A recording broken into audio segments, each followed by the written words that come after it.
Serigne Mbacké Bousso est un contemporain de Cheikh Ahmadou Bamba, son cousin paternel et maternel, avec qui il partage des liens familiaux séculaires, mais aussi des liens d'amitié sincères, mutuels et indescriptibles.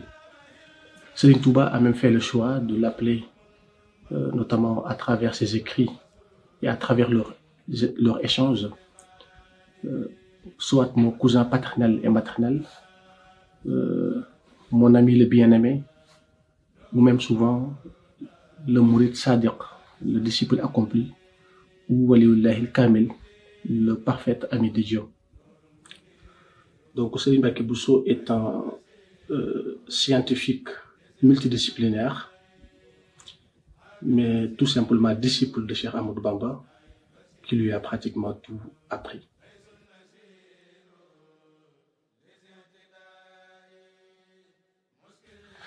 Si l'on devait parler de la science dans l'idéologie de Cheikh Ahmadou Bamba, dans la confrérie mouride, parler de la place de la science et de son rôle dans la Mouridia, il suffirait de se limiter aux travaux de Serigne Mbacké Bousso, puisqu'il en est le fer de lance, la colonne vertébrale, il en est l'épine dorsale et la preuve tangible et matérielle. Toutes ces réalisations, il les a faites en tant que musulman, mais aussi en tant que disciple de Cheikh Ahmadou Bamba et en tant que mouride.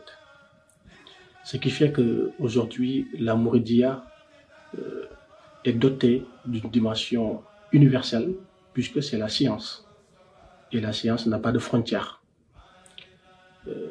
À plus forte raison, cette conjoncture actuelle, où nous connaissons une mondialisation sauvage, l'explosion des réseaux sociaux, mais aussi la digitalisation, etc. Donc, la science transcende les frontières et à partir du moment où la confrérie est scientifique, elle devient de facto universelle. Ce qui fait qu'aujourd'hui, et même Serigne Touba a fondé la confrérie sur la science, qui occupe le premier des piliers sur lesquels la Mouridia est fondée.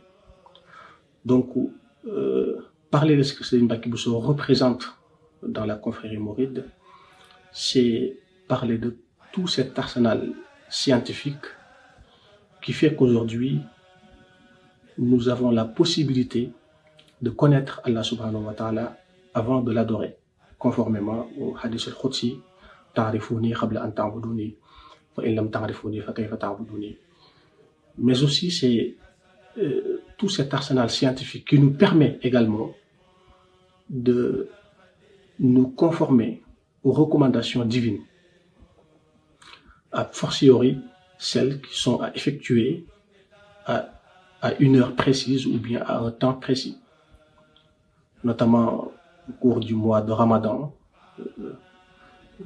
avec l'abstention ou la rupture du jeûne, mais aussi la direction de la Qibla, etc. Donc ces travaux ont doté de ce que j'appelle une autonomie scientifique à la confrérie mouride, ce qui est une sorte d'immunité qui la protège de toute influence extérieure, mais aussi de toute influence négative qui pourrait affecter le bon fonctionnement de la Mouridia. Donc il n'y a pas de science religieuse, il n'existe pas de science religieuse dans laquelle Serigne Mbacké Bousso n'a pas fait de réalisation.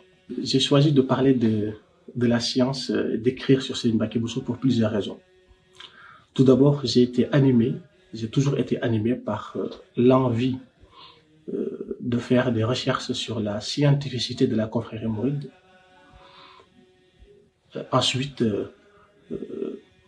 si vous lisez un peu ou bien en tout cas une grande partie de la littérature, de toute la littérature qui existe sur la Mouridia, elle est plus orientée vers les dimensions historiques, socio-économiques ou même politiques. Et vous constaterez que la dimension scientifique est gravement négligée Ce qui fait que c'est une sorte de lacune qu'il fallait combler, tout en donnant le minimum d'informations sur la science dans la confrérie mouride, mais notamment sur la personne, la figure emblématique qu'il incarne, à savoir Serigne Mbacké Bousso. Je dis bien le minimum d'informations, puisque quelqu'un qui a fait, avec toutes ces réalisations qu'il a faites, il serait difficile de tout résumer dans un seul livre, d'où le titre Introduction sur la vie et l'œuvre de Serigne Mbacké Bousso.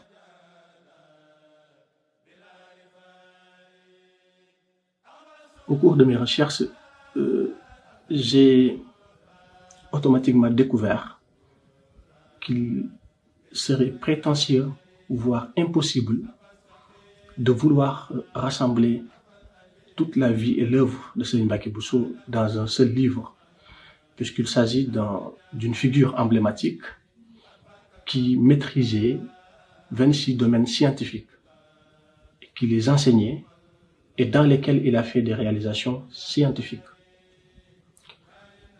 Donc, cette étude n'a pas la prétention d'être exhaustive. Elle est tout simplement introductive. D'où le titre Introduction sur la vie et l'œuvre de Serigne Mbacké Bousso. Il s'agit d'un minimum d'informations données sur la personne, puisque c'est un premier pas, notamment c'est la première réalisation écrite en français sur la vie et l'œuvre de Serigne Mbacké Bousso. Donc, ce n'est pas une étude exhaustive, mais elle est juste informative et introductive, qui pourrait donner lieu à d'autres recherches plus poussées et plus approfondies.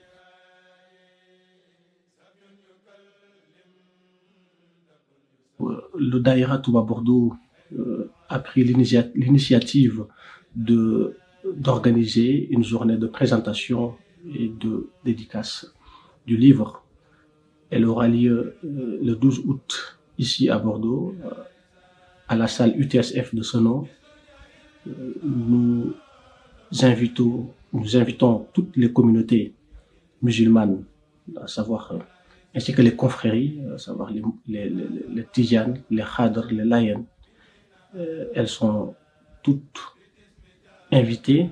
Ce sera une journée de partage, ce sera une journée de science qui nous permettra de revenir en détail sur toutes les informations, en tout cas sur beaucoup d'informations que nous avons partagées dans le livre, mais aussi ce sera une journée qui nous permettra de nous poser des questions, de faire des commentaires. Donc ce sera une journée très riche en échanges, avec sous la présence de Serigne Cheikh Ndigal Fall, qui nous honore par sa présence, qui nous honore de sa présence, et nous invitons en tout cas tout le monde à l'assister et prions Allah subhanahu wa ta'ala de nous guider dans le droit chemin, Inch'Allah.